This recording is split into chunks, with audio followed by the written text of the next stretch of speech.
Hello, hello, hello. So here we are.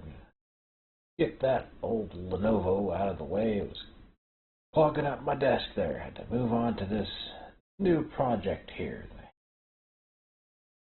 Over in the tiny screen at the top there, you can see the nice new looking case. It's a Rosewell Hynix or Hilux or something. I think it's Hilux, yeah. Stock like a 400-watt power supply. Nice, it's convenient. They used to be like $50 or something brand new with the power supply when they came out. Now they're like $70 to get a new. Got this one for like $35 used off Amazon, which is pretty good because it was in like new condition, which worked for this one. But I ordered another used one after that, and it was like totally different. It was the other end of the used spectrum, the missing its feet, stuff broken off, power supply didn't even work, kind of that end of the spectrum. So sometimes it works, but luckily with Amazon you got 30 days to send shit back, so that's where that one lies there. But so for the purpose of this system, I ended up taking the 400-watt power supply out because it wasn't quite enough for the graphics card that I was going to throw in there, which is this bad boy here that you see at the top, the red GeForce GTX 980 Ti, which sucks, max at 250 watts. So that's with the 500-watt power supply, that's like half your juice right there, just to the graphics card. But anyways, we'll switch on over and I'll take a look at the core specs of this system here. Yes,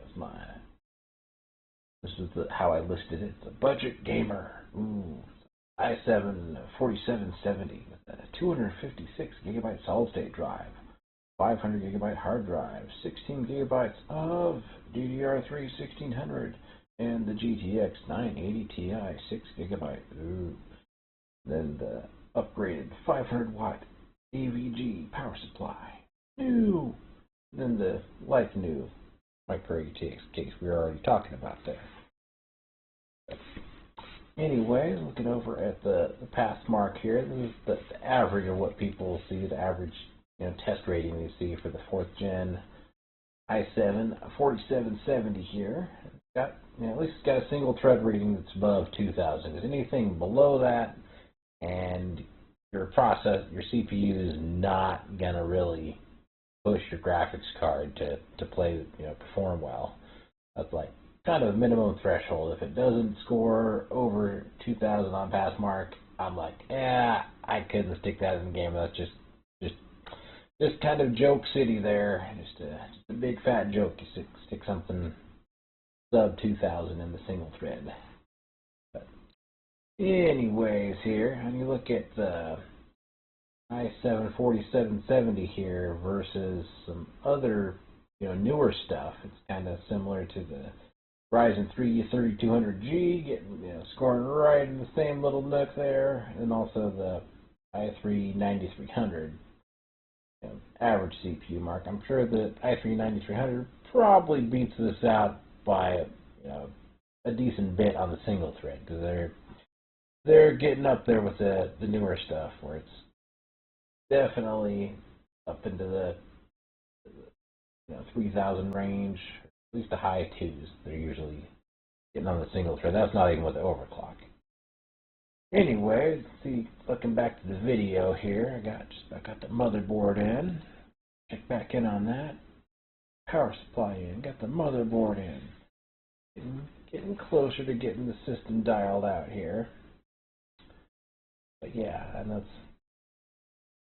one thing that's also nice about these Rosewell cases. They come with it's just the one 20mm fan in the rear. You usually have to get at least one more fan for the front. Just to get just a cheap LED fan to throw in there. At least gives it that gamer feel, just like putting your spoiler on your Ford Escort or something. It's gonna make it go faster, Yeah. What it takes, LED power. You're getting all the random little cables routed in there. Anyways, going up back to the, yes, this is the GTX 980 Ti, and I don't know if I got it sorted out or if I redid the benchmark, but like when I did my benchmark, it did not come out close to this 1380 score here. Go back to the screen so we can compare here. But, yeah, so it's like, this is what the pass mark, you know, the average is. And we go back to my score here, and this one right here. Yeah, you look at the 3D marker, and it only scored like at 9338.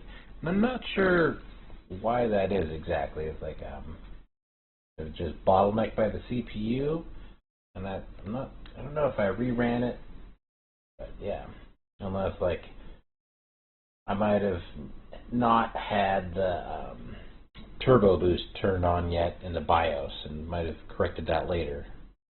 And I figured it out. Sometimes that'll affect your 3D score rating, because if you're not running, your CPU's not hitting up its turbo speeds when it can, then it can tank your score. But anyways, getting closer in the video to get that beastly little system put together there. Oh my goodness. Oh yeah, I got the graphics card in. Routing cables in the back. Look at me go. It's amazing. But yeah, and that's a pretty good find on the graphics card. I mean, a local Facebook find, and it actually worked, which was good, because that's one downfall you see to like getting stuff off the local marketplace versus eBay. Because, local marketplace, people think, oh yeah, it works, and then it doesn't work, and you're like, oh, what do I do? Like, sometimes if you contact a person, they'll be understanding, you can get a refund, whatever, but a lot of times you just get ghosted. So that's why, in many cases, like when that happens, I just go back like, okay, just getting stuff off eBay, because eBay is pretty solid. This stuff's advertised for working condition, and it doesn't. You just send it back, get your refund. Makes it pretty simple there. Yeah, it's one benefit to getting off eBay versus a Facebook marketplace, because sometimes it's all peachy and stuff just works and people are honest, but sometimes they're not. And I had that happen recently too, and it kind of sucks when that happens. Oh well, it worked last time I had it, and that's just it. It's for parts. I ended up spending $60 on pretty much like, yeah, because it had a 2 terabyte drive also advertised with it, and that didn't work either, or it did, and then it like crashed, it like failed like after turning it on. So there was that. It was like a GTX 1063 gigabyte that supposedly worked, and then 4 gigs of DDR4, two 2 gig sticks. And the only damn thing that worked out of it were the two gig sticks of DDR3. Yeah, not DDR4, DDR3. And that was like $60, and dude just ghosted. Just, oh, it was supposed to work. Don't know what to say. But, and that was it. Yeah.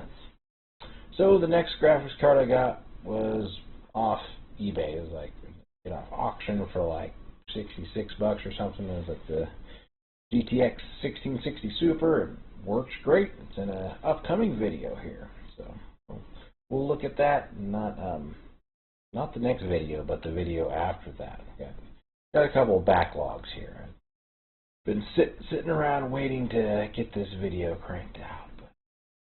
But let's see, what else can we look through in the pictures here? Okay, so there's the inside of the case with our GTX 980 Ti and our one LED fan in the front of the case.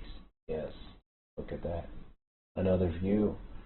And yeah, the motherboard was part of this one lot that I got. Had like it had like 2 of these boards, like 2 4th gen boards, and then it also had like a 8th gen, 9th gen board that was like full ATX. It had like the i3 in there, which was 8th gen, which is like quad core itself, so it's a pretty powerful little chip. And this is like this. I think it was like Might have been a computer case too, or something.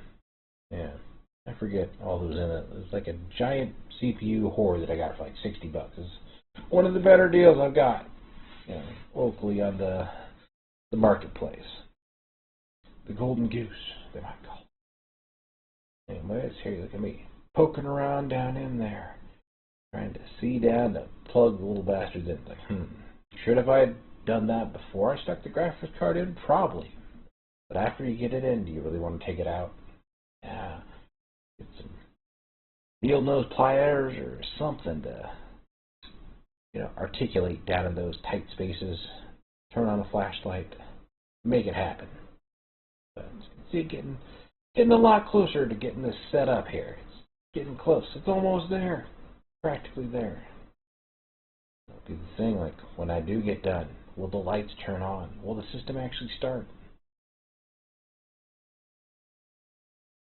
Sometimes it's easy when the system doesn't start. Sometimes it's just a mystery. Just, you know, press buttons and play the thing, then it starts working. And yeah, it makes me uncomfortable when that happens. You don't know what you did. You just like flick the power supply, the on-off thing a couple times, and then it just started working. Sometimes the other thing that, yes, you gotta check and make sure your memory is seated. Sometimes it's just not all it looks like it's in there, but press, click it the rest of the way in, and look at that, it starts. The miracle, the system's built. Well, yeah, so then I had it turned on, and like, this is the used 500 gig like secondary drive I had. It had this Chrome operating system that kept trying to auto boot. So search around the BIOS to find the boot settings to use the Windows boot drive. But anyways, that wraps up this first build episode of E-Wasted. Checking out my budget builds that I put together. Anyways, we will talk to you next time, folks. Bye-bye.